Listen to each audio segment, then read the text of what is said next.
बुद्धिमान व्यक्ति हो, परमात्मा में भक्ति रखने वाला शरीर हो, ऐसा मनुष्य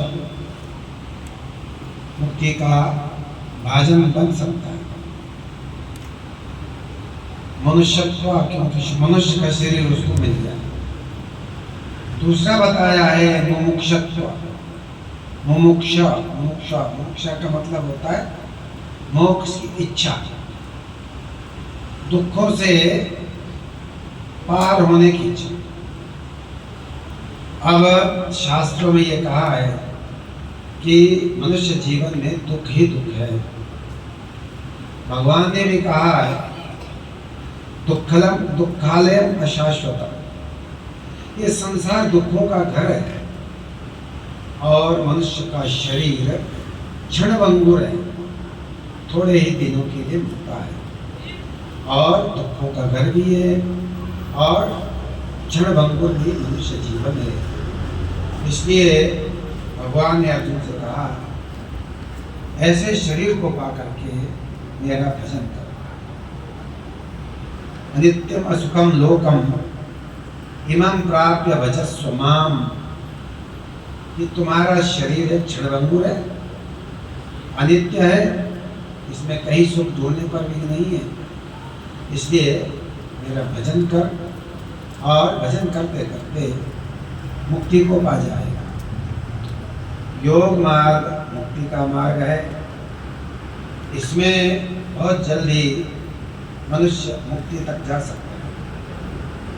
बाकी दुनिया में बहुत सारे मार्ग हैं धर्म के, मुक्ति की ओर जाने वाले भी कहे जा सकते हैं, लेकिन उनमें बहुत देर लग जाती है, कई जन्मों का चक्कर होता है। मनुष्य अपने जीवन में कई प्रकार के पुण्य करता है, लेकिन पुण्य करते करते जब उसका पुण्य काफी एकत्रित हो जाता है, भगवान शिव कहते हैं कि जब ऐसे किसी व्यक्ति का पुण्य बहुत घनीभूत हो जाए, बहुत ढेर हो जाए पुण्य का, तो उसका फल उसको ये मिलता है। वैसे तो पुण्य का फल स्वर्ग है, लेकिन किसी व्यक्ति को मुक्ति की इच्छा हो, स्वर्ग की इच्छा ना हो, तो उसको वो मिल जाती है। तो मुमुक्षत्व तो बहुत जरूरी है, मुक्त होने की इच्छा, परमात्मा को प्राप्त करने की इच्छा, आत्मज्ञान को प्राप्त करने की इच्छा, दुखों से छूटने की इच्छा। जब तक ये इच्छा नहीं होगी तब तक व्यक्ति इस मार्ग पर आएगा ही नहीं। इसलिए ये दूसरी शर्त है मुमुक्षत्व। मुमुक्षा होनी चाहिए जीव के अंदर, मनुष्य के अंदर।